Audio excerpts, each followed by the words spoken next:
अब हम बात करते हैं अबाउट सेक्शन 7। सेक्शन 7 क्या कहता है कि disability of one of several persons.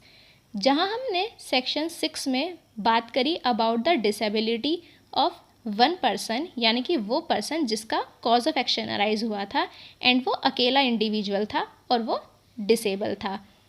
अब सेक्शन 7 में हम बात करते हैं about the disability of one of several persons, कि अगर सेवरल पर्सन्स हैं और उनका जॉइंटली कोई राइट अराइज होता है, कोई कॉज ऑफ एक्शन अराइज होता है, तो ऐसी सिचुएशन में क्या होगा। पढ़ते हैं सेक्शन 7 को कि where one of several persons jointly entitled to institute a suit or make an application for the execution of decree. कोई भी व्यक्ति जो कि जॉइंटली एंटाइटल्ड हैं, 2-3 इस तरह से कुछ सेवरल पर्सन्स हैं जो कि जॉइंटली एंटाइटल्ड हैं किसी सूट को इंस्टीट्यूट करने के लिए या एग्जीक्यूशन की एप्लीकेशन फाइल करने के लिए, and a discharge can be given without the concurrence of such person, then time will run against them all।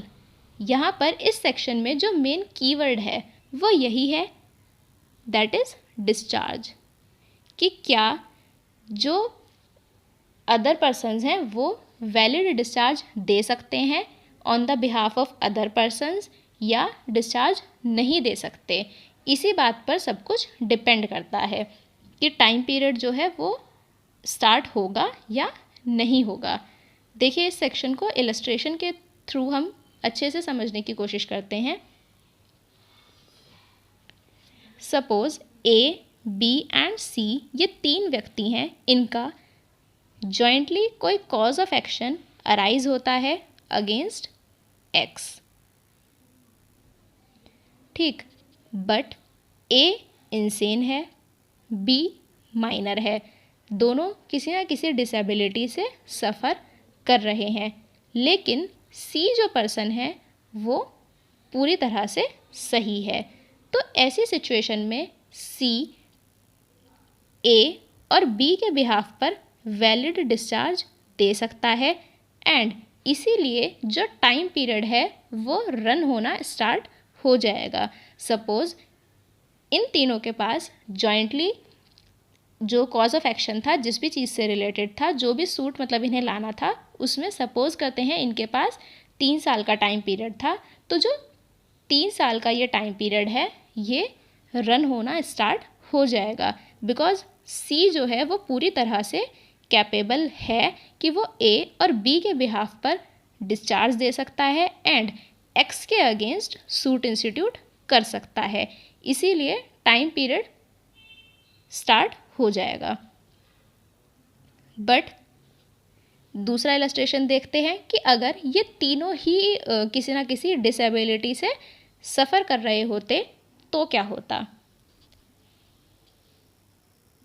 Suppose ये ए, बी एंड सी 3 पर्सन्स हैं और इनका कोई joint cause of action arise होता है अगेंस्ट एक्स। ए insane है, B minor है, सी idiot है, यानी कि तीनों को ही कोई ना कोई डिसेबिलिटी है और उस डिसेबिलिटी की वजह से ये तीनों ही सूट इंस्टीट्यूट नहीं कर सकते। तो ऐसी सिचुएशन में तीनों के ही अगेंस्ट टाइम पीरियड स्टार्ट नहीं होगा, क्योंकि हमने पढ़ा है सेक्शन 6 में कि टाइम पीरियड तब शुरू होगा जब डिसेबिलिटी ख़त्म हो जाएगी। अभी डिसेबिलिटी ख़त्म नहीं हुई है, इसीलिए टाइम पीरियड स्टार्ट नहीं होगा।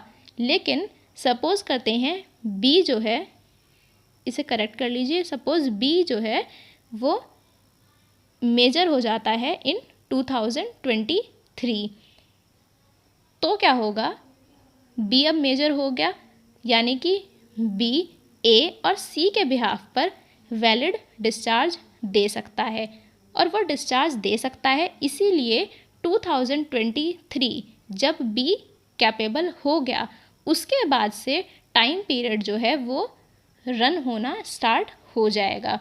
अगर इन तीनों के पास 3 साल का टाइम पीरियड था तो 2023 के बाद से वो 3 साल शुरू हो जाएंगे एंड अब इनके पास 2023 के बाद से 3 साल का टाइम पीरियड है कि बी जो है वो एक्स के अगेंस्ट सूट इंस्टीट्यूट कर दे। ठीक है, तो यहाँ पर हमने बात करी about the disability of one of several persons. हम सबसे पहले यही देखेंगे कि क्या उन सेवरल पर्सन्स में से कोई भी पर्सन कैपेबल है कि वो दूसरे पर्सन्स के बिहाफ पर डिस्चार्ज दे सकता है। अगर वो डिस्चार्ज दे सकता है तो टाइम पीरियड वहीं से स्टार्ट हो जाएगा एंड वो सूट भी इंस्टीट्यूट कर सकता है उसी टाइम पीरियड में।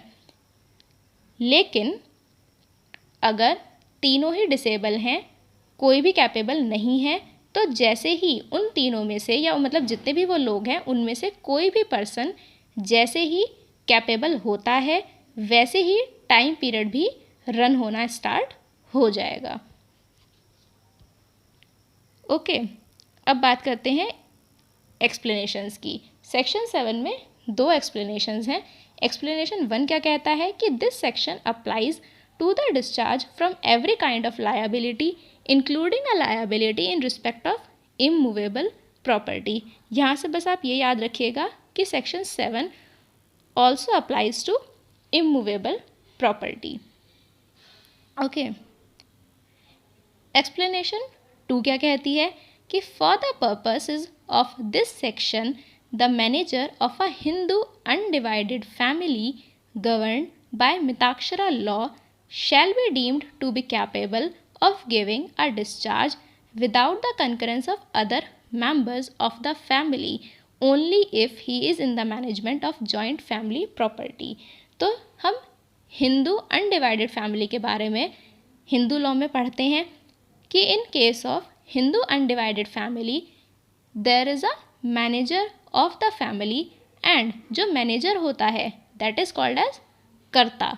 जो फैमिली का कर्ता होता है, जो मैनेजर होता है, उसे माना जाएगा कि वो वैलिडली डिस्चार्ज दे सकता है on the behalf of the other members of the family. Okay, I hope section 7 भी क्लियर हो गया होगा। अब हम बात करते हैं अबाउट सेक्शन 8। सेक्शन 8 की हेडिंग ही ये है कि स्पेशल एक्सेप्शंस, यानी कि सबसे पहला क्वेश्चन जो यहाँ से बनता है वो यही कि section 8 is an exception to the provisions contained in section 6 and section 7। जो कुछ भी हमने सेक्शन 6 में पढ़ा और सेक्शन 7 में पढ़ा वो अप्लाई नहीं होता। किस पर अप्लाई नहीं होता? To enforce the rights of preemption. जो प्रीएम्पशन सूट्स होते हैं उस पर अप्लाई नहीं होता।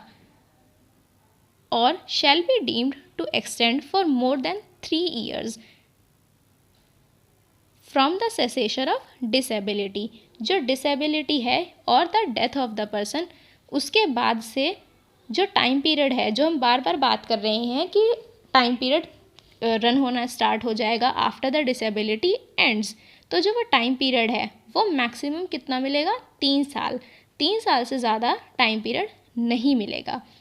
सो सेक्शन 8 जो है वहाँ से जो मेन क्वेश्चन पूछा जाता है आपसे प्रीलिम्स में वो यही है कि सेक्शन 8 जो है वो एक स्पेशल एक्सेप्शन है to the provisions contained in section 6 and section 7। And जो दूसरा क्वेश्चन बनता है वो ये कि सेक्शन 8 जो है वो प्रीएम्पशन सूट्स पर अप्लाई नहीं होता एंड ऑल्सो सेक्शन 8 जो टाइम पीरियड है उसको 3 साल से ज़्यादा एक्सटेंड नहीं करता। आई होप तीनों सेक्शंस क्लियर हो गए होंगे। अब हम एक बार क्विक रिवीजन करते हैं। सेक्शन 6, सेक्शन 6 में हमने पढ़ा अबाउट लीगल डिसेबिलिटी जिसमें 5 क्लॉजेस थी। पहली क्लॉज कहती है कि अगर कोई व्यक्ति डिसेबल है तो जैसे ही उसकी डिसेबिलिटी सही होगी वैसे ही टाइम पीरियड रन होना स्टार्ट हो जाएगा। सबसेक्शन 2 में हमने पढ़ा कि अगर किसी व्यक्ति को 2 डिसेबिलिटीज़ हैं तो जैसे ही उसकी दोनों डिसेबिलिटीज़ सही होंगी उसके बाद से टाइम पीरियड रन होना स्टार्ट हो जाएगा।